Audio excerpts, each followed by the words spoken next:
Hello, everyone. This is the Quantum Recall Wednesday night pre-show. Welcome.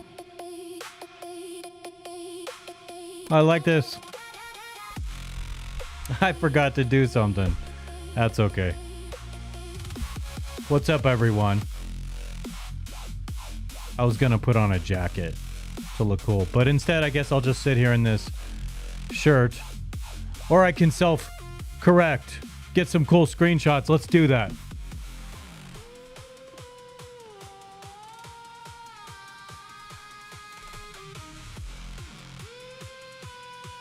Yeah.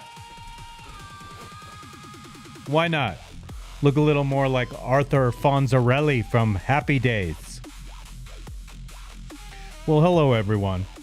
It's been another tedious week. Stuff. And I've been a little bit tired. I mean, I'm running myself ragged, so I'm trying to follow this book I'm reading about having rest. I've been going for more walks outside, which I very much like. It talks about taking naps. And so I bought a cot, a memory foam cot, and it's supposed to be delivered at any moment. The app says it's out for delivery right now. And I bought the memory foam cot because sleeping on my couch is like, it's too thin and I can't like lie down flat on there. And I want it on the main level of my house where it's nice and cool. I kind of like that. But the thing is, you're supposed to sleep better. It's supposed to be more restful. And I'm going to be taking very short after lunch naps for like 15 to 30 minutes. And I'm going to see if I can sleep well at night too, because I want to rejuvenate my mind. And so there's a plan to this. Some of you might be like, lazy? That's not cool, dude. Why are you doing that lazy thing? It's not laziness. It's actually to hopefully spike my productivity, because I am tired. Like if I spend a substantial amount of time doing any one thing on my computer, I can feel beat for days. And editing something is like a little bit of an addiction. When I go to edit something, I can't stop once I start. So gee whiz. Whatever. I'm kind of flabbergasted at everything happening with AI. I plan to talk about AI extensively tomorrow. There are a lot of people, in fact, who are expressing their AI fatigue, I guess. I don't have AI fatigue. I have AI excitement, and I also have AI anxiousness. And I don't want to get into all of that tonight. But it's true that not everything about it is good. And there's a lot of good the way that I want to apply it to my life. The way that I'm seeing doors open up to train AI agents to do certain things, to make my life easier, to free up my life, to free up my time. I'm taking the advice of Julia McCoy from First Movers, and I'm trying to specifically learn it to take all of the annoying busy work out of my life.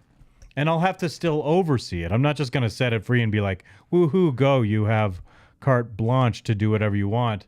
No, in fact, I'm going to have these safeguards built in to be like, okay, once you've done all this, you just need to wait a moment and I will look at it and then we will go live with whatever it is.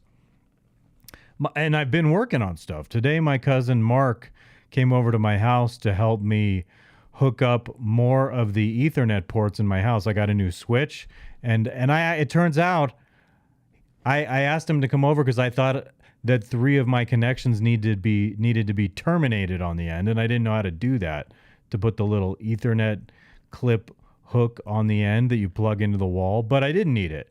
All I needed to do was like put my new switch where the 8 port switch was. I got a 16 port switch, and then just plug in all the cables into that. I didn't know I could do that, but he came over and we discussed a lot of things interestingly and extensively, some politics and some stuff regarding AI and what we're doing with AI and our foibles over the years. If I remember correctly, when we were way younger, like in the late 90s, I was building computers to record music, and I actually showed my cousin one day. I taught him how to build them and put them together, and even like I think initially put more basic Windows on there. Back then it was probably Windows 98 or something. And then he went on to get certified in Microsoft systems or something like that. And he's been on that career trajectory ever since. And I'm glad, because he used to be helping me with troubleshooting. And we were discussing extensively today how AI chat is so freaking helpful. If you go to Google, for example, if you have a technical problem and you go to Google, you can type in your problem and you'll get like hundreds of links and pages where you have to search through this, that, and the other thing forever, spending lots of time to maybe, hopefully, try and find the answer. If you give a very specific inquiry to AI, in contrast, it is able to go out and very quickly search all of those things and bring you back one answer or a few answers that will all solve the problem for you. That's extremely interesting about it to me, is the efficiency of problem solving. And I can't tell you the diverse variety of things I've been able to solve by asking AI very specific questions. Like, I dictate to text, I describe a problem I'm having very succinctly, and it returns more often than not with an answer that is very specific about how to fix whatever problem it is that I'm having. I love that about AI. That's extraordinary. So who wouldn't want to have that kind of assistance around? Like, in the past, I might have called my cousin, but now I just go to AI. And he was saying at his job, where he used to work with several other professionals, each of them had their own sort of specialty, their knowledge bed, if you will, and they would go to one another for specific things. Now, none of that is necessary in a work group because you can go to AI for extremely specific answers. I find that to be so cool. And I've done that so many times here. Like, I am finding ways of getting prompts I need to get better outcomes for the videos that I'm generating. I inquire with the AI before I describe what I want to do, and I say, what kind of prompt would work with this? Then I read the prompt it gives me, and I end up learning how to prompt better on my own. And so it betters the process. It truly is a tool. Like, a lot of people are complaining about how tired they are of it. And I was talking to my other cousin the other night, and he's like talking about the fatigue he has with a lot of things. And I said something like, oh, we have everything fatigue. Like, because there's a lot of stuff that's overbearing these days. And for me, it's a lot of continually going through society and recognizing when we're being deceived and lied to constantly, nonstop. I have political fatigue. There's no doubt I personally have political fatigue. And that is also why I don't want to as much inquire with D&G Jones there. That's a term. I called him Doom and Gloom Jones the other day. And my cousin then subsequently said D&G Jones. And so I think I'm going to just call him D&G Jones. It's Doom and Gloom. I actually really love Alex Jones. That's the honest to God truth. I think a ton of truth comes out of that guy. But his delivery is very doomy and gloomy. There's an urgency to it that freaks me out, and I don't quite feel as freaked out when I'm listening to his coworkers and cohorts doing similar shows covering similar information. But I don't know how did I get on. Well, I was talking about fatigue. People are saying they have AI fatigue, and my cousin was saying he has all kinds of fatigue, and I dubbed it everything fatigue, and I certainly have political fatigue. I feel like, it frustrates the crap out of me being lied to, knowing that I'm being lied to, and those liars know that they're lying about lying, and when it's totally obvious, that is such a disheartening state of being to be in life, because I'm a frank person. I'm relatively honest with people. I'm forthright. If you ask me, sometimes I don't want to divulge my thoughts or beliefs to people. So there's a way in which I try to cater what I'm saying, where like what comes out of my mouth is true, but it might be vague and it might not step on their toes. And you might say, well, that's cowardly. Why aren't you saying the truth? Well, because in certain situations, I have to maintain a peaceful and kind rapport. And I want to do that. I don't want to piss people off. But one of the things that does frustrate me about life is people acting like if you have one differing belief about something that's serious to them, that they can't be friendly with you anymore. And I think we should be able to have vastly different beliefs, and we should still try to maintain civility and respect and affection and love for one another. That's not always the case, though, especially in this contemporary environment we live in. People are just so quick to judge and disagree, and especially in the last 6 or so years since the lockdown, it seems like the division and the discord have gone into overdrive. And I find it to be so ponderous.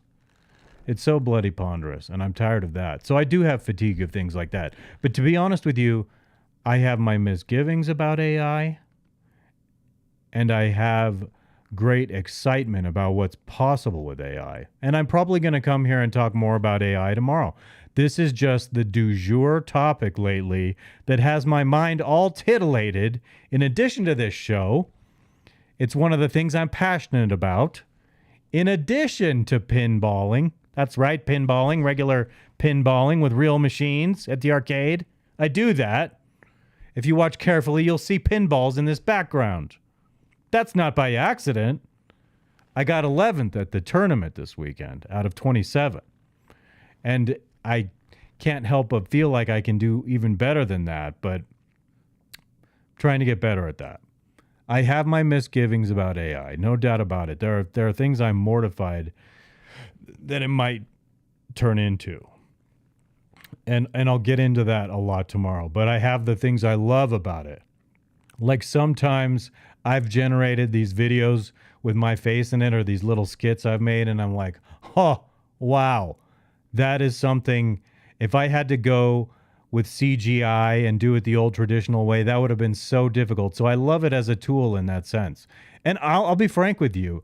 One of the things I've certainly thought I'm going to be doing with it is when I see how video can be generated, I'm like, oh my gosh, I have this feeling if I'm going to be in this world for a while, some years, some decades more, and these tools improve, I'm actually going to be able to produce a movie with these things. And you might be, well, that doesn't really count artistically, but whatever. To me, it does. If I'm generating the story from my mind and literally assembling it all, it's not going to be easy for one person to do that. It's going to be tedious. It's going to be a lot of work.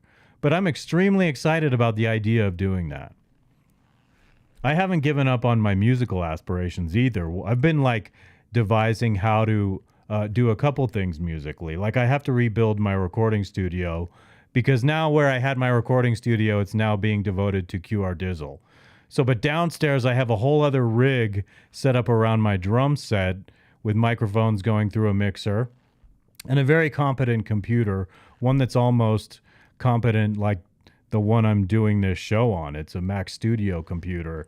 And I want to add more cameras to that. And I want to be able to not only record new music personally with no assistance by AI, because I like the satisfaction of doing it on my own, but like also recording videos where I'm playing all the instruments. I've been saying for a while I want to do this.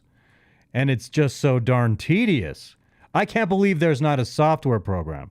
Oh my gosh. Make a mental note about a software program that can record tracks of video and audio simultaneously. Maybe you might say there's one that does that. Maybe I should dive into AI and ask it about that. If there's a software program that can do that for me, because I really, I'm overwhelmed by the tediousness of having to sync up video. I just want to have it work with a video track the same way that it works with an audio track. And be able to cut to different scenes. And so I will actually remember to inquire about that with AI, because I've seen their kind of cheap, dinky programs that do that, but I want to do something of quality, and I have it on my mind. but you have to slate the sound and sync up all the sound and stuff. But I have it in me to want to record some performances where I'm playing all the instruments, including singing. So drums, keyboards, bass, guitar, and singing. And maybe even with some harmonies, like a whole bunch of different videos where you actually see and hear me doing the performance on all these tracks. That's something I've always wanted to do. I've always fantasized about playing with myself as a musician, and I hate saying the two words together, play with myself. Why do you think that's so embarrassing? But I mean musically, but you hear play with yourself and people are like, play with yourself? We all know what that means. I'm excited. So tomorrow I am coming live to do another weekly episode of Quantum Recall. And I've got to get this anxiousness under control because I feel burned out, and that's all part of the AI. Making it work for me to make this job easier and more of a pleasure, identifying all the things that it can do exactly for me, the way I want it to do them, and alleviating the load on me. So, but I'm going to start wrapping this up. So tomorrow, 12:30 Mountain Standard Time, check out the show live. You can follow the handles on, I'm going to show you this QR code. You can follow the handles on, you can watch the live show by going to YouTube, X, or Rumble. You can follow on Facebook, and I would be so grateful if you did, because when I get 100 followers, I'm going to be streaming on there too. That makes my life easier because then afterwards, I don't have to upload the long form show there that I'm creating. But yeah, I'm reaching 17 and a half minutes in a moment. And so I wrap these things up under 20 so that I can put these long form-ish pre-show recordings on Instagram. And they don't, when you're over 3 minutes, those rat bastards don't expose you to do a new audience, but I think they should. But I like putting this up there just because there are a few people there who wind up seeing it there, and that's kind of cool. And I like the way the 20-minute show works out. It's low pressure for me. Just filling 20 minutes, it's usually easily accomplished for me to be like, blah, blah, blah, 20 minutes. You know what I mean? So I am going to wrap this up momentarily. Check out quantumrecall.tv. Click on that QR code right there. I got to remember that I just need to point to the right when it's the QR code in here. It's the opposite side in the other room, so I get confused. And so I'm going to start this music now and talk my way out. I appreciate you guys who are paying attention to what I'm doing. The entire world, everyone and their dogs are doing shows now. Seriously, dogs produce shows. Literal dogs. It's gotten that crazy. And so it's really hard to stand out. It's really hard to stand out. I cannot rest on my laurels. I will just continue to aspire to make everything constantly better, better, and better. But in the meanwhile, I will see you in about 17-ish hours. I will be streaming here live again. So have a good night, everybody. This is the Quantum Recall live pre-show. Just saying hello and testing out all the equipment to make sure it all works. Fine and dandy for tomorrow. Peace be with you all.